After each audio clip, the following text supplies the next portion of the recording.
Yan si Papa nasa kumpo. Hintayan ko lang siya kasi doon nakuha siya ng silot para kami kumain. Nang mama ko naman ay buntis. Andito na. Sumaklang na ng papa ko. Dandaan lang para hindi na siyang mahulog. Dandaan. Yan, kukuha lang niya. Ang cool talaga.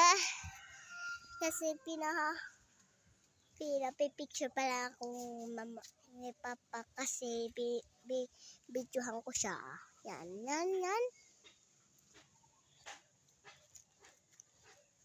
Si Papa ay si Papa kumukuha siya ng silot. Hindi ko alam